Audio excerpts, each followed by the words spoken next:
Hello, in this video I'm going to share a big secret of driving anxiety with you, and I'm going to help you understand how your mind stores information and how you can recall that information by playing a fun little game to help show you how it works.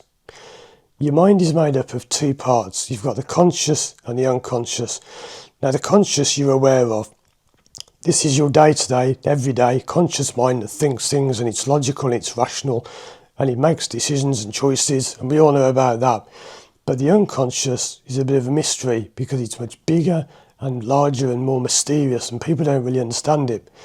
But let me show you what this is all about and why you need to access your unconscious to help you overcome any fear, phobia or anxiety.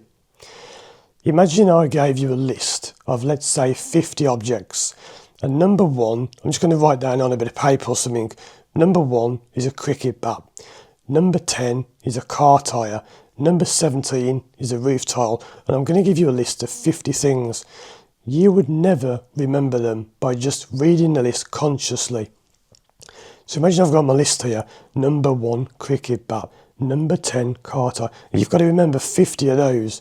No way. You'd never do it. Why? Because you're storing the information consciously. And if you're thinking, what's this got to do with the fear of driving? It's got everything to do with it. And if you keep watching this video, you'll understand. The way you could memorise a list of objects like that more easily is to use your unconscious and put them in your unconscious.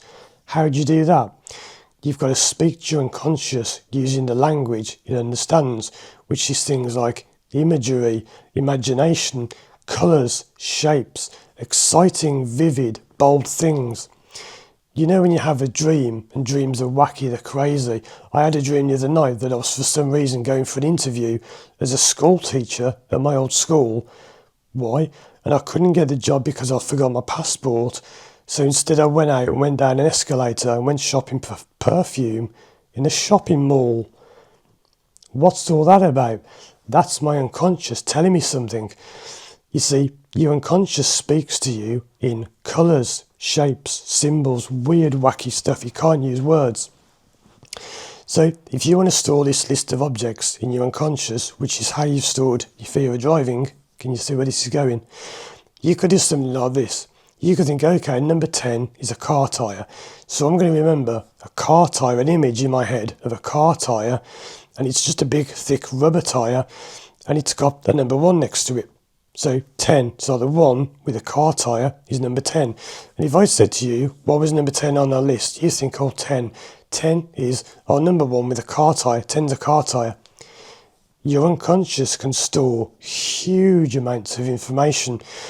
If you wanted to remember that number 17 was a roof tile, you could imagine that there was a man standing on a roof with a megaphone shouting out, what you may know as a loud hailer in different parts of the world, shouting out loud at the end of like the police shoes, I think they call them bullhorns in America, something like that. And this man shouted out, roof tiles, £17 a tile today. Come and buy your roof tiles, £17 a tile, which will be a rip-off price, right?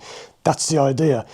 The more extravagant and crazy it is, maybe this man's got a cape on with number 17 on, maybe he's got a crown on and he's the king of roofing tiles. The more wacky you make these things, the more easily you'll remember it. And there are people who can memorise dictionaries, and you can say to them, page 71, paragraph 4, what's the word? And they'll go, ooh, got it. Now that's slightly different, that's a photographic memory. I'm not going to get too much into that. But I'll put a link in the description to a man who does that. It's incredible. He can memorise entire books in 20 minutes and read them and quote them and tell you which word comes on which line on each page because he's using his unconscious. So, what's any of this got to do with driving anxiety, you might be asking? Well, your mind is remembering the thing that's causing your fear of driving in the same way. There is no point in sitting there in a logical CBT or psychology session thinking, what's causing my fear of driving? Well, when I was 10, this happened. When I was 15, that happened. You'll never do it, right? If I say to you, what happened when you were 8 years old in June? You may not remember. You're probably 8 years old. I can't remember. I'm thinking, what happened when I was 8 in June? I don't know. But it did happen, right? You were at the time 8 and it was the month of June. Well, something happened, but you don't know what it is. What you do, if you go into your mind with hypnosis, you do remember.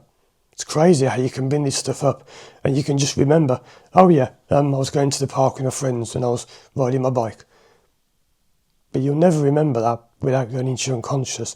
Your unconscious is like a massive hard drive that stores everything, and it's there, you can access it, but you can't think of it normally. If I think now, it's not there, you can't access it, you're not in the right place. But by using hypnosis and other techniques, you can access it.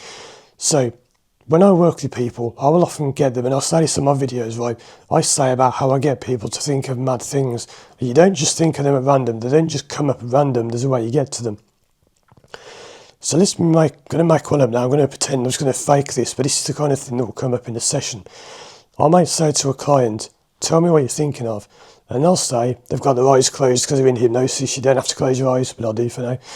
They might say, well, I'm thinking of a red ball and it's floating in the air and it's got these yellow eyes and it's wearing a cloak and it's folding its arms. It's got arms and it's hovering in the air and it's going like this. It's saying, come over here.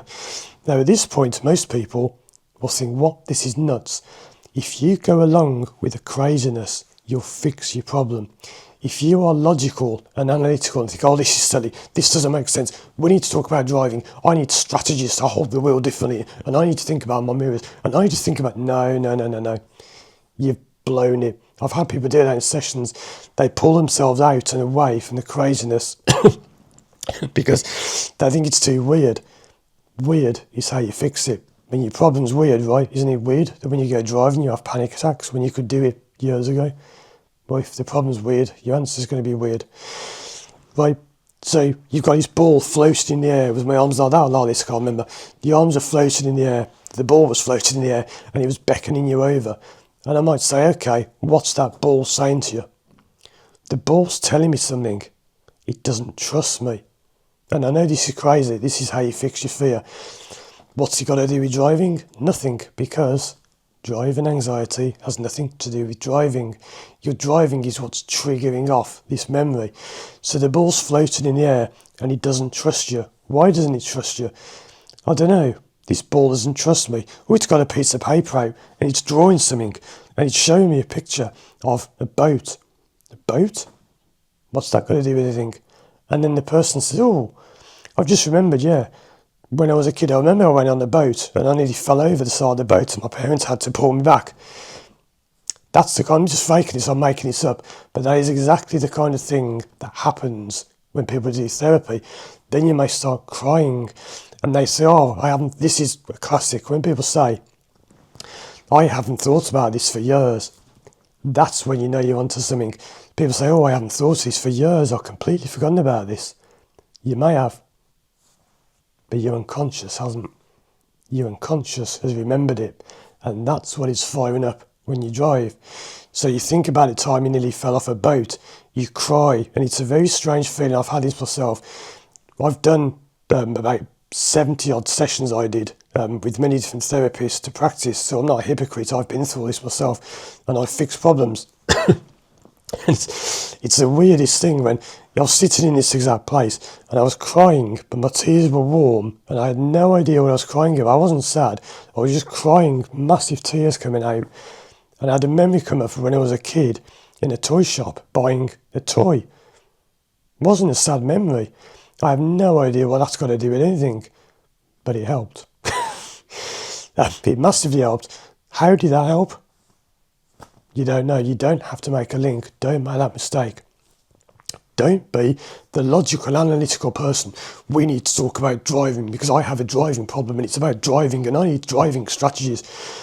I used to be a very logical and analytical person. If you watch my videos from about 10 years ago, go and watch how different I was then to how I am now. Because I don't want to say I saw the light, I had a revelation. I saw that the wacky stuff in your mind works and I went along with it. And people who get success are the ones who go along with the wackiness. You find something, you cry, whatever, you might laugh, you release an energy and you go out and you can drive fine. So the big secret from this video is You've got to go along with the wackiness by talking to your mind in the language it understands. The way you recall memories, I'll put a link again in the description, not quite the same thing, but it's a good example of that man reading out he memorised the Oxford English Dictionary. It's quite incredible. It's only a 3-minute video. It's amazing what he can do. That's just the tip of the iceberg. For him, that's nothing. It's like he does that just for breakfast. But it's incredible what he can do. He's got some amazing skills. So the secret is you use your unconscious by using the language it understands, which is not what you'll do in CBT, psychology, counselling, all that stuff. Psychotherapy, not so bad, that's pretty good. But you won't do it with a lot of the modern, traditional therapies that just don't work because they're too logical, they're too boring. The therapist will ask you, what's your fear? Well, I'm scared of driving. What makes you scared of driving? Well, I don't know. Well, why don't you go and stand by a road and watch cars? And why don't you gradually expose yourself to driving by driving a bit further each day? Which will achieve nothing because I don't know what I'm talking about. It's nothing to do with that boring, trash, logical rubbish. It's weird, wacky stuff. Hypnotherapy is weird, right? And if you can embrace the weirdness and enjoy it and laugh, it's a fun way of fixing your problem. It's not a boring, tedious way of doing it. It's quite fun and enjoyable.